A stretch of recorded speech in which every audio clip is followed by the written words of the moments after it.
Mike, would you pay for water that would kill you? In Costa Rica, I did. But I suspect that this leads into something else. It does. And we're going to get to that a bit later. But first, the booze news. In beer, Stephen Knight, the creator of Peaky Blinders on Netflix. Are you familiar with that show? Yeah, I loved it for a while. Well, the creator of Peaky Blinders is launching a new drama for Netflix about the Guinness Beer Dynasty. Mike, is this something that you would be interested in tuning into? Yeah, absolutely. We have talked about Guinness in the Bruce Guys Happy Hour podcast in the past. We talk about like those guys were really avant-garde in terms of advertising in the 20th century, and I mean the company has this really storied history. So if you go back to the 19th century, they were the biggest brewery in the world. Yeah, and so I think that story, I love like a good, actual, well done historical drama, and that guy is capable of it. The only thing that I would say that gives me pause is that, did you watch Peaky Blinders? No. So the first like couple seasons of it is brilliant. I mean, it's just amazing, brilliant television. Maybe the first three. But it's one of those shows that just spirals out of control, and it gets more and more stylized, and they're pumping in more music, and there's just tropes and nonsense and bullshit. And it kind of reminded me, did you ever watch Sons of Anarchy? No. Sons of Anarchy is like one of those shows that you should study from a entertainment standpoint, or even just sociologically, because like the first two seasons of it were brilliant. They were really smart. They were really well written, but they were about a motorcycle gang, and so Harley people didn't watch it because it was really smart, and smart people didn't watch it because it was about a motorcycle gang. I think I saw the sequel movie with Tim Allen and Alec Baldwin.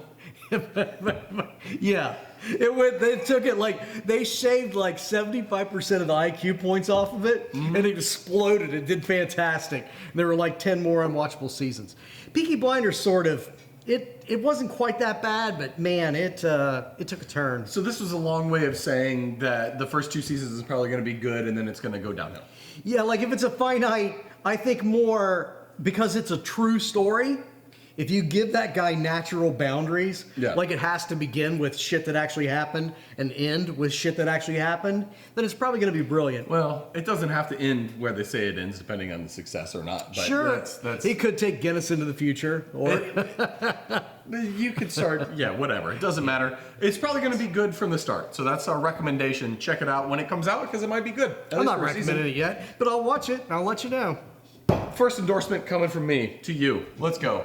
Teamsters have called for a boycott of Molson Coors products after negotiations for their contract with the union have soured.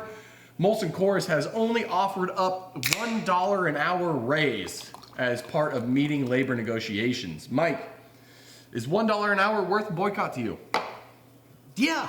Yeah, I think so too. I mean, what's their profit look like, Molson Coors, right now? Record profits this past year. Record.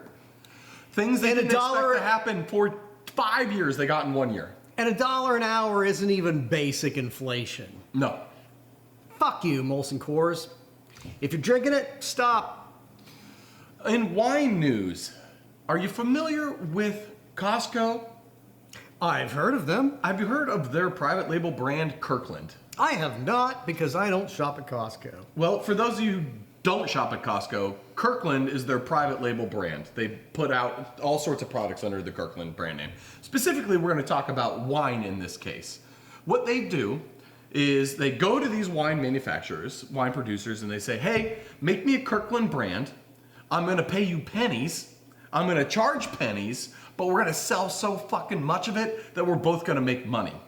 And with that model, they've been able to talk in winemakers that sell routinely bottles over $100 a bottle to make bottles that go for $10 a bottle at Costco. Wow. So this is a long way of saying, one, Costco fucking slaps when it comes to cheap wine if you're a consumer, but two, the impact on the small wine manufacturer.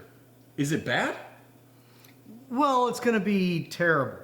I mean, it sounds like This is something similar to how Walmart grew its business model, which was to force manufacturers to make product for so little money that actually making product for Walmart wound up costing a lot of them money. And that drove a lot of small-sized businesses out. You know, these mid-sized businesses, they're like, oh my God, we got a Walmart contract, except it was the worst thing that ever happened to them. It sounds like in this case, we're talking about... They become a stepping stone in a way. If you're that mid-sized business, Right. it's huge in the short term, but as soon as they outgrow you or they want better margins, they're going to go to someone bigger, and then you just lost over 50% of your business and you're screwed. Right. And you may have even been operating at a loss to give Walmart what they wanted because you thought the end game is, this is going to blow me up. You know, this is going to make my brand huge. And in the meantime, you're squashing every single person below you. Yes. Then you get squashed, and then now there's only monoliths left. Right. It's just Walmart using a lot of people to put them under.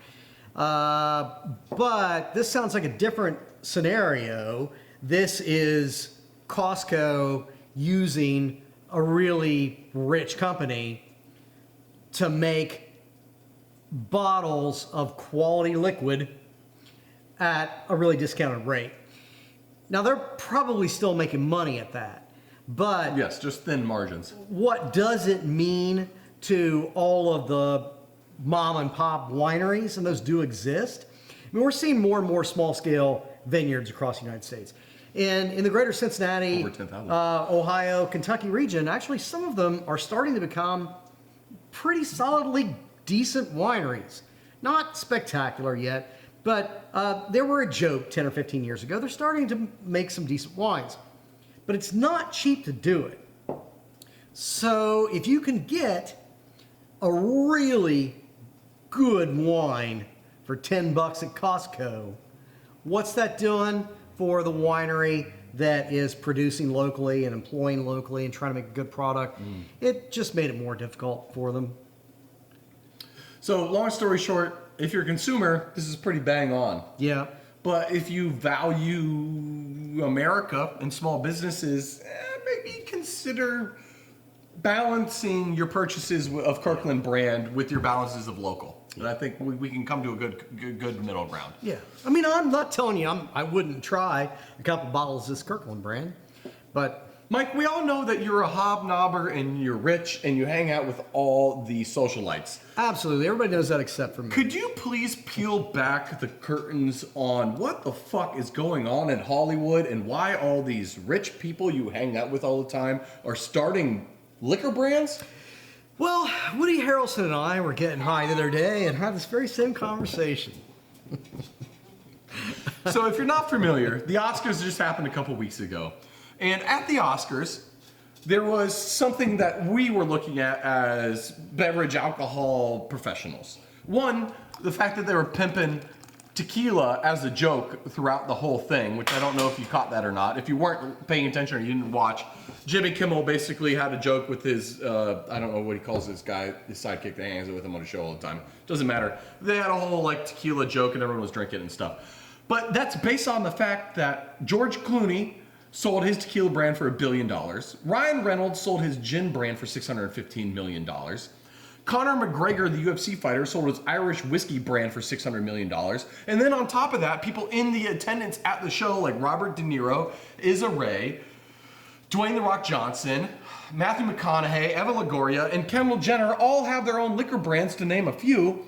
What the fuck is going on? Why do these people who know nothing about spirits production, who I even wager a guess, someone like fucking Kendall Jenner doesn't have good taste in anything whatsoever in general, why the fuck are they all starting liquor brands? Well, Brett, I do hang out with these people. And you might not think it, but De Niro needs the money. Does he have a newborn? I hate it. I mean, but at the end of the day, there are two things going on here that I hate. Number one, this whole use of celebrities for everything is really irritating. I mean, as an actor, one of the ways that you used to be able to get a foothold and make your way up was doing commercials. And now every commercial has to have celebrities and celebrity voiceovers in it. And, you used to be able to do this thing called write books and get paid for it, except the entire publishing industry has been taken over by the memoirs of the already rich and famous.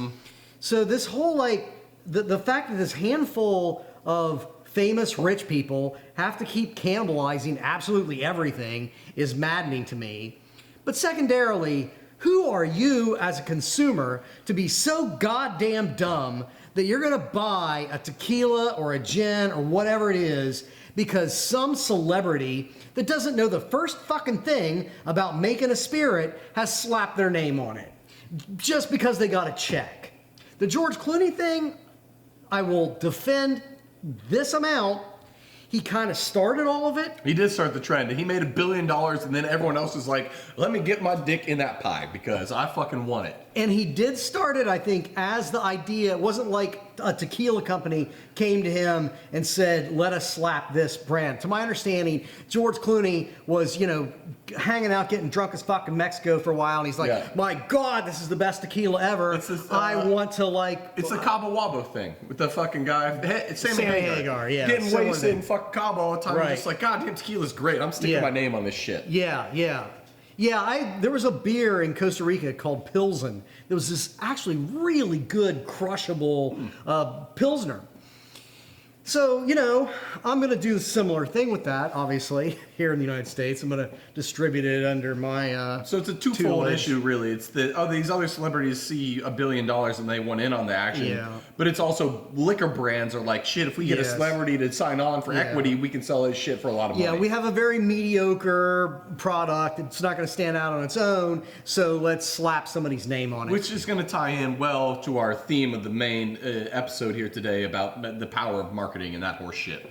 But if you're falling for that, quit being an idiot. Buy things because of quality, not because they have the name of your favorite celebrity on it. This is going to be a 30-second sidetrack. That's a great point. And if you're a bourbon drinker, stop being a fucking idiot. Drink your bourbons and then find ones that taste just as good as the fancy ones you like at a better price, because I guarantee they're out there. There's amazing bourbons out there still for sub $25 a bottle. You don't need to be spending the prices you're spending, you dum-dums. Now, moving on. We're going to talk a little bit of retail before we get to our sponsor break and get to the main story. Retail story is two-part. The first one is some stats, which I think you'll be very interested in, Mike. It's about alcohol shipping.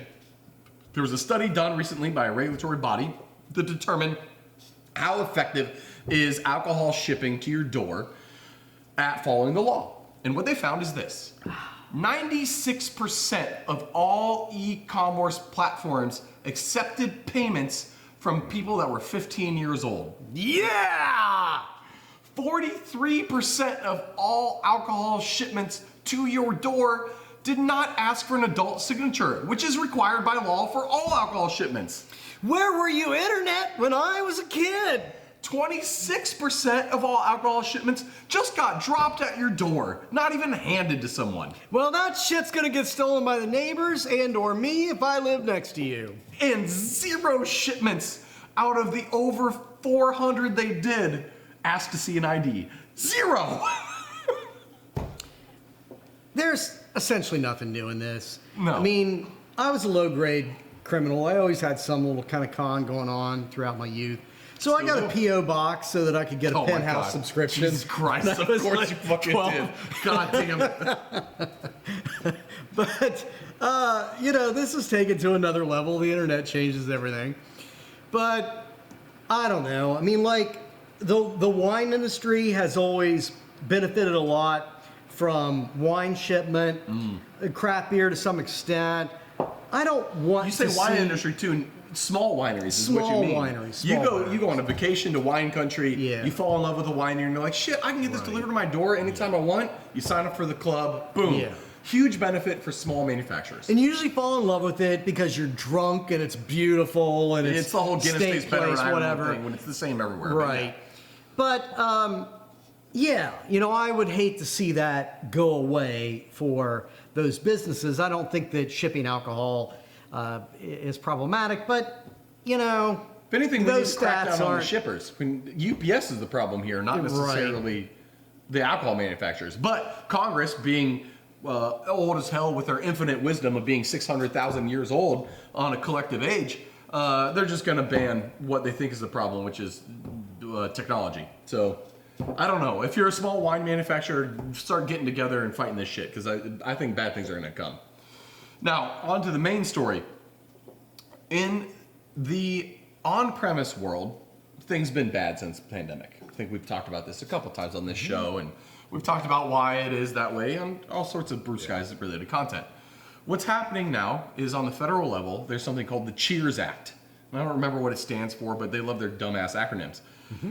The long and short, I love Sam Malone. The long and short of it is, God damn it, what a reference.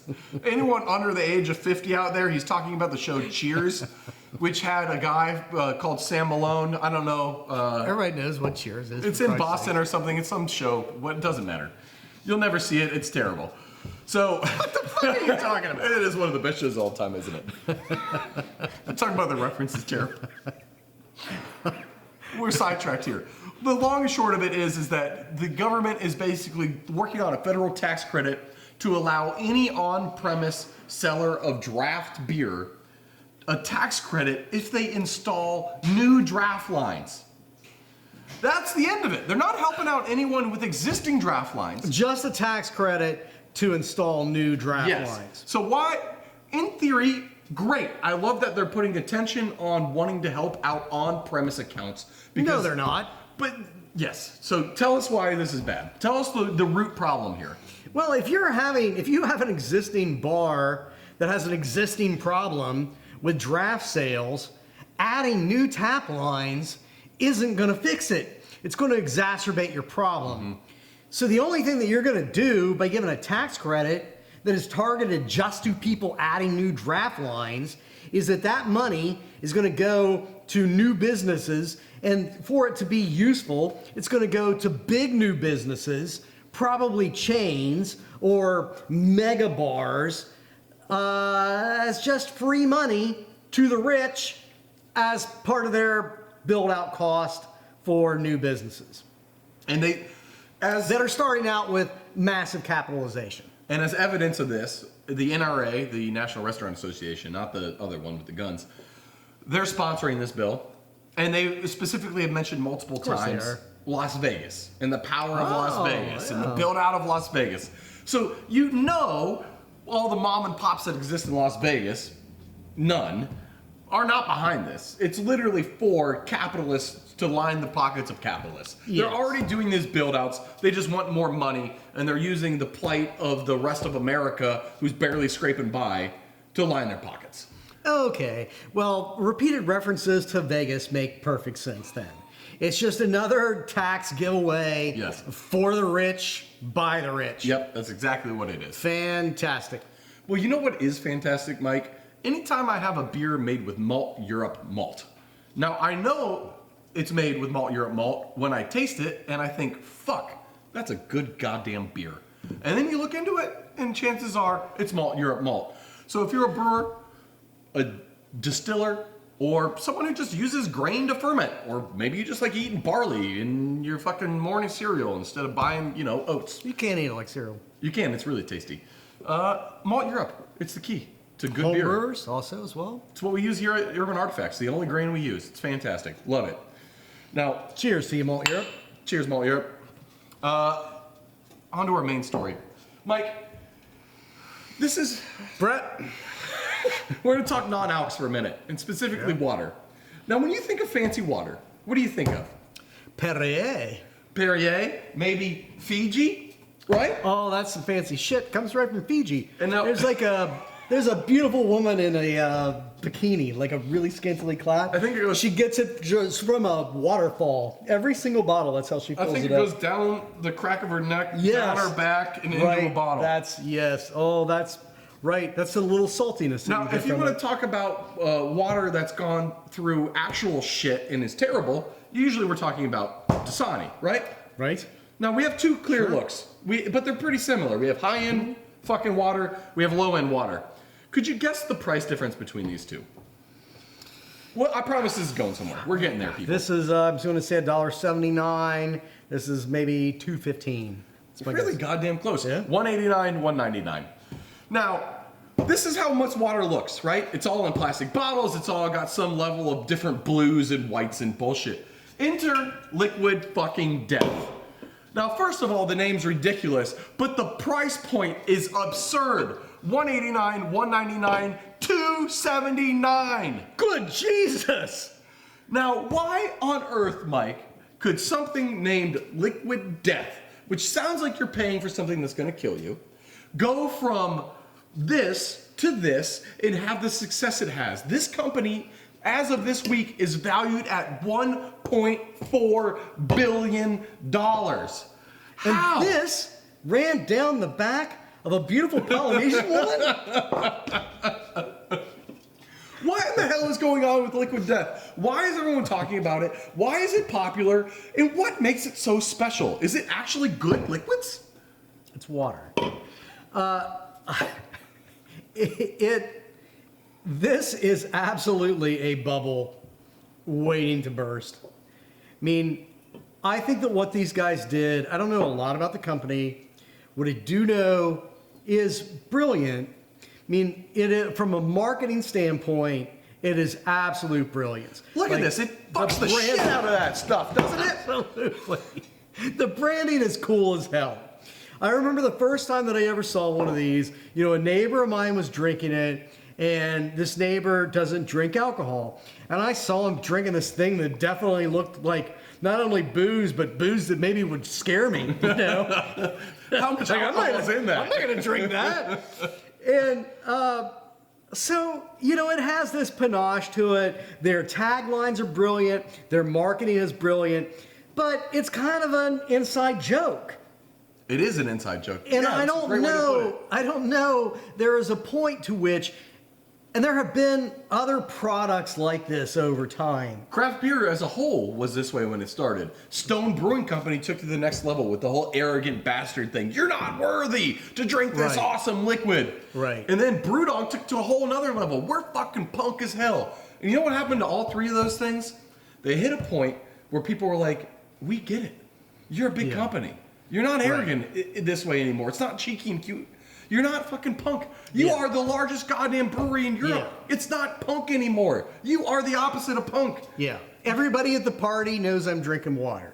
Yes. Which is fine. But when the inside joke is no longer an inside joke, it's just a bad joke. Yeah. And so that's you're going to fall straight off a cliff. So that's our prediction for this then. So they have a valuation now of what? $1.4 billion. Oh yeah, short that shit. Absolutely. I mean, like, it is, everything about this just screams peak millennial. Like, it just is just, it's just great at what it does. It's riding the wave at the right time for non-alcoholic products to be hitting. It's doing everything right, but goddamn, is it just gonna have a shelf life? It's this just isn't obscenely timeless. overpriced water. It's not timeless. No, it's a fad. It's timeful. It's timed. The other thing that's water is timeless. Water is timeless. Branding it, really cutesy branding of it at that level of markup.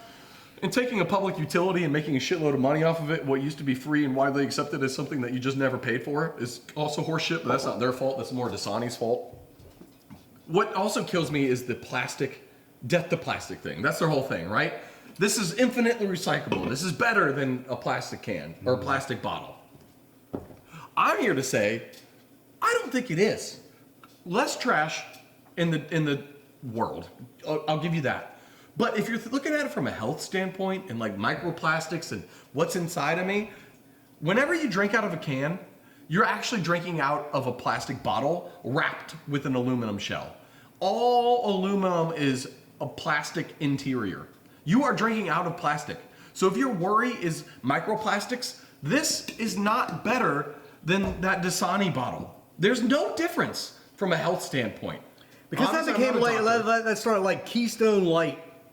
Like its big thing back in the 80s or so was like, our beer is so much cleaner and fresher because they were, I think, one of the first companies to start lining aluminum. We figured out plastic. how to make it so it doesn't taste like you're drinking out of a metal can. which meant you lined it with plastic, very thin plastic lining. Yes. Now everything is doing that, including this water. Yes, every single thing in a can has a plastic liner. Every single thing. So, in fact, it might actually kill you. So, Mike, would you pay for poison? Yeah, but it'll just take my poison from Dunsani. Or Narragansett? Yeah, or Narragansett. I mean, shit, at least this will get me drunk eventually.